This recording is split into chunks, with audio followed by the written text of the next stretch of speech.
很快，传送之力将楚风覆盖，但这股传送之力可不仅仅是覆盖了楚风，哪怕距离楚风较远，但同在这座遗迹内的夏星辰也被覆盖。忽然出现的传送之力让夏星辰也是有些不知所措，直到他回到山林之中安然着陆，才知道是被强行驱逐出遗迹了，但还是有些心慌，毕竟楚风和花花还在里面。不过很快又有2道传送之力浮现，他那悬着的心这才放下，因为那2道传送阵内的身影正是楚风与花花。但很快夏星辰刚落下的心又悬了起来，他发现无论是花花还是楚风状态都不太对，尤其是花花脸色苍白的吓人，相对比之下楚风的情况也就不值一提了。花花，你……于是夏星辰赶忙走向花花，可花花却立刻跑向了楚风，并且紧紧地抓住了楚风肩膀，认认真真从头到脚，从脚到头打量了楚风几遍后，才问道：“楚风，你怎么样？”“前辈，我没事。”楚风笑道：“怎么可能没事？你快将这个服下，还有这个和这个一起服下。”花花取出多颗丹药递给楚风：“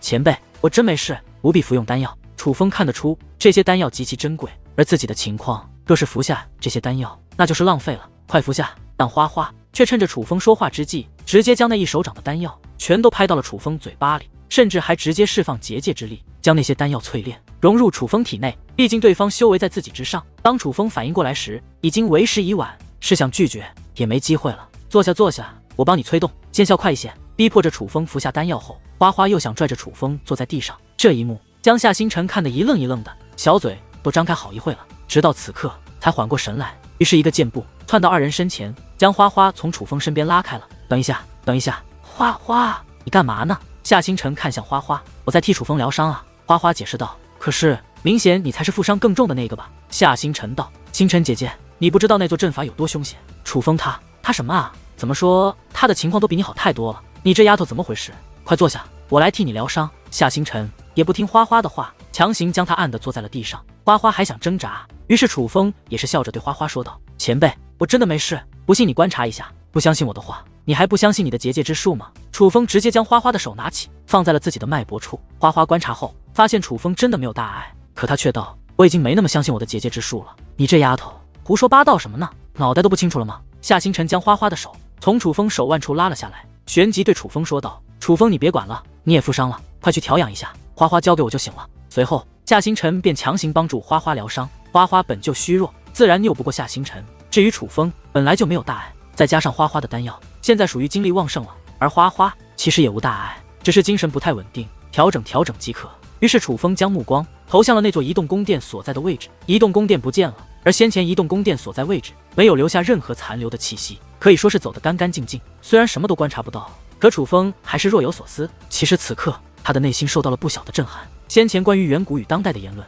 真的只是楚风自己的猜测，因为当代的一切表明，当代武者与远古确实没有关联，就像是断层了一样。很多人真的认为当代武者是这个时代重新诞生的生命，与远古没有关联。楚风的这个想法若是与当代武者来说，他们多半是不信的。楚风自己也没把握，真的只是猜测。可那位白发黑甲男却对楚风的猜测给予了肯定，原来当代修武者真的是远古时期的平民百姓。但同时楚风也越发确定，那位白发黑甲男很不简单，甚至比自己之前预想的还要不简单。他没有在楚风面前展现出力量，可楚风总觉得此人实力深不可测，甚至楚风觉得他可能知道远古时期究竟发生了什么。而楚风不知道的是，在楚风若有所思之际，那位其实就站在楚风身旁，只不过没有任何人能够发现他。他正阅读着楚风的目光，显然是阅读楚风了楚风所想，也阅读出了楚风的疑虑。而很快一道身影飞掠而来，那是一个白发苍苍的老者，他身上穿着一件蓝色的戒灵长袍，但直说形态更像是一件道袍。他左手握着拂尘，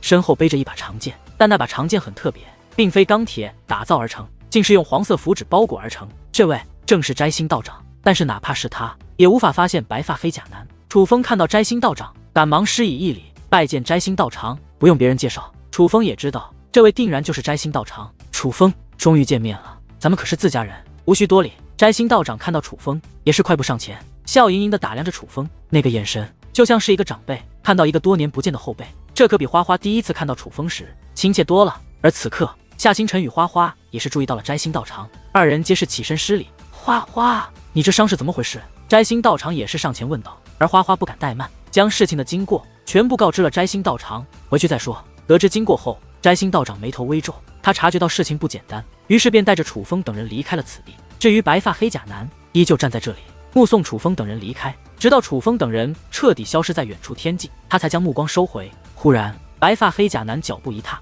只是轻轻迈出了一步，下一刻，他竟离开那方世界，来到了星空之中。紧接着，一声低吼自其身后传来，顺声观望，星空之中竟出现了大片乌云，那乌云正在以极快的速度向白发黑甲男靠近，而仔细一看，乌云之中竟有一物，那竟是一条长达万米的黑龙。原来这乌云乃是源自于黑龙，黑龙腾云驾雾而来，尽管没有散发任何威压，但只是形态都具有极强的压迫感。这条黑龙不仅身披黑色铠甲，他的眼睛还瞎了一只，但瞎了的左眼不仅丝毫不影响他的霸气，反而使其左眼瞎掉的那条道深邃的剑痕伤疤，使得他看起来更具压迫感。最关键的是，这条黑龙浑身上下都散发着岁月的气息，它来自远古。可就是这样一条气势滔天的黑龙，来到白发黑甲男面前后，却是俯下身来。主人，白发黑甲男什么都没说，而是一个转身，便站在了黑龙的头顶之上。只见天地剧烈一颤，黑龙便消失在了此地，没有留下一丝气息。